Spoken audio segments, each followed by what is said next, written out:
Greetings from the Digital Marketing Podcast in Vancouver. We're at DigitalMarcon, and today we have a special guest, Alistair Gregor. Now, we met yesterday, and I want you guys to learn what he's doing here in Burnaby, which is just outside of Vancouver, around food waste. And when Jed told me about some of the technology that he's invented inside these greenhouses and these like robots that can pick the fruit and whatnot in a certain way and not get germs on them, and all the food waste that occurs and the 9 food banks that he works with. I thought this is so fascinating. So I wanted you to hear from Alistair himself and what he's doing with this food charity and working with these food banks. Welcome, Alistair. Thank you very much, Dennis. It's a pleasure to be here. Yeah. How did you become the food charity greenhouse guy? Well, Food Charity Association, we formed it a year ago yesterday. That was the actual incorporation date of our society. Yeah. And I've done it because I'm a chef by training. I went to agricultural school when I was a kid. Yeah. I've always loved food. And basically, we decided during the beginning of COVID to create more local food security, because all the food's imported here. And in the beginning of COVID, all the stores were empty. And the people who are suffering most are the people who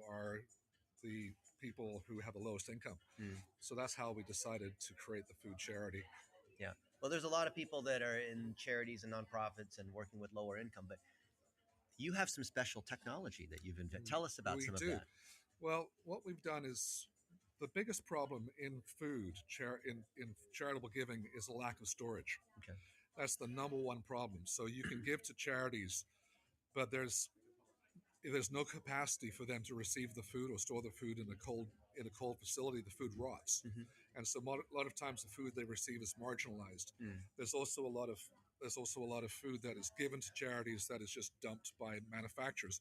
So what we did is we created what's called a Solar Wind Food Pantry, which is a zero or net zero pantry that's designed with special ethylene eating gas technology in it that eats the ethylene, which ripens the food.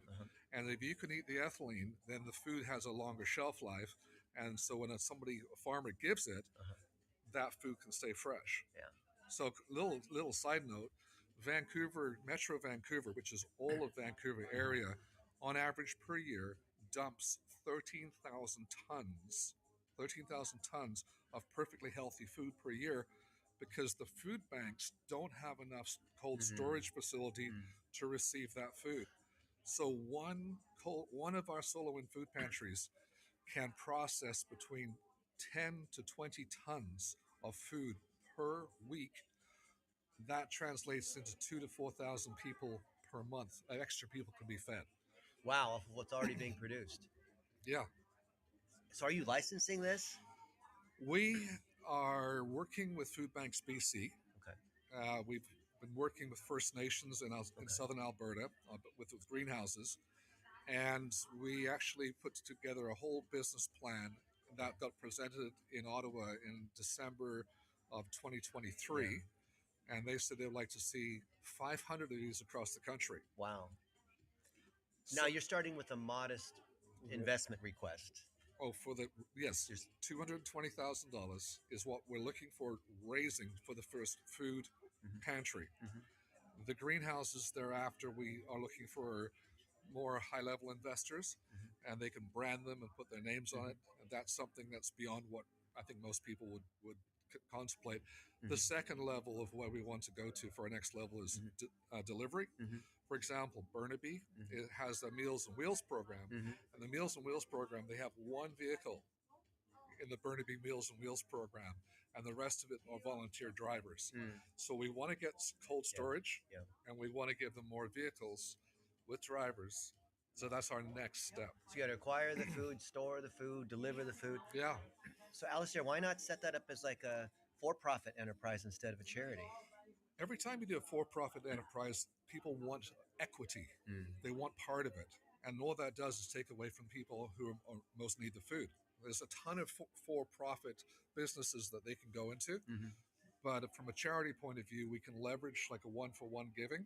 So there are some organizations that if you can raise $10,000, they will give $10,000 in kind, which means the money goes a lot further.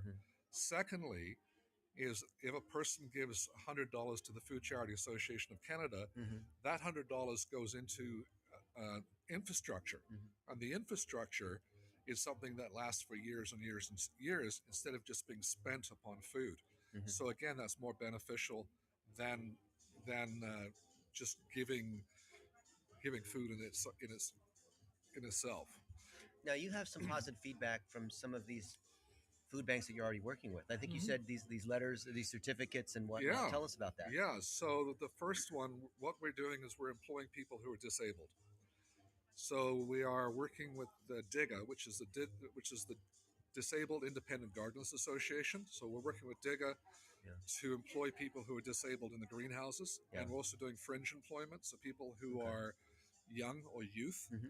And so we're working some of the schools for the educational component in the greenhouses, Yeah. and then seniors, Yeah. so with other fringe employment. So that's one letter of Yeah. recommendation from DIGA. We have the First Nations group that I worked with from the Kainai First Nations in The southern indigenous. Alberta, the Indigenous peoples, and they want to see 5 of these greenhouses on their lands in southern Alberta. Wow. We would love to do that. That's awesome. Yeah, and we first need to build one here. Yeah. We've got letters from Food Banks BC from the executive director supporting this initiative Uh-huh. and asking for foundations and organizations to get behind us and Yeah. support it. Yeah. Those are just 3 of quite a few letters we've got from different groups that are supporting Yeah. this initiative. So when I've heard stuff like this from Alistair, I thought this is incredible. And other friends here have told us about, and you even said about all the speaking and all the teaching and your history in doing this. This wasn't some idea a couple of years ago. You've been No, doing this for a long time. over 30 Yet years. Yeah. when we Googled him yesterday and our live audits, which we're starting another one in 5 minutes, none of that was there. No. All these things where he has an incredible mission. He's the founder of the food charity. He has cred in the industry. He's a humble guy. He's trying to do good things as a nonprofit, but we couldn't find it. So what's going on there? Why is that? What did we discover? Well, there was a conflict of interest, apparent conflict of interest between me deciding to step up as CEO of my previous business Yeah. and give the technology to the food charity. Right.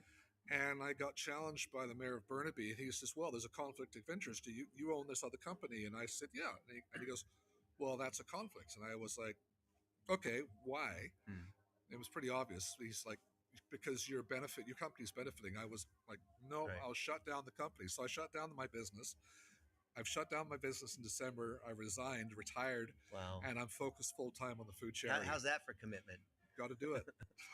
But a lot of his stuff was scrubbed. So we're going to try to revive a lot of the expertise and relationships and everything he did at his previous company, which we think actually reinforces this because it shows that he knows how to run an organization and pilot technology. He's got great relationships and he can actually get this thing done. And your goal is, did you say 500 greenhouses? 500 greenhouses across Canada. Yeah, That would be incredible.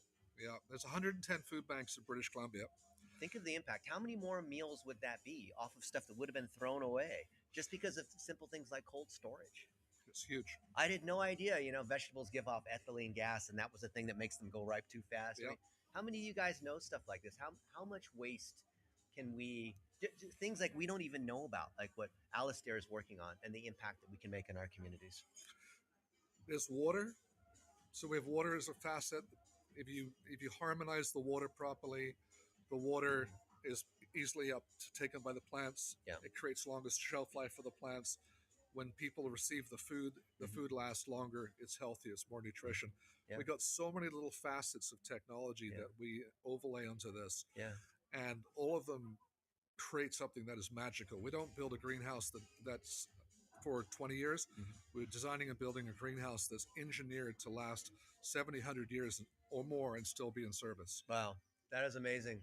Alistair, any final words for our Digimarcon community? I really appreciate everybody who steps up, shares with us. I've been here at the Tech Expo. I've met a couple of amazing vendors here who have shared some technologies that we will definitely use. One of the things I realize is this is a continually evolving space, Yeah. and we have to stay on top of all the nuances in it.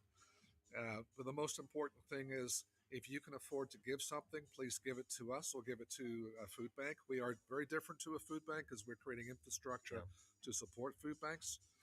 But regardless, please think about your giving and folding us into your donation and giving cycles, and that would help us. Excellent. How do Thank you. people find you?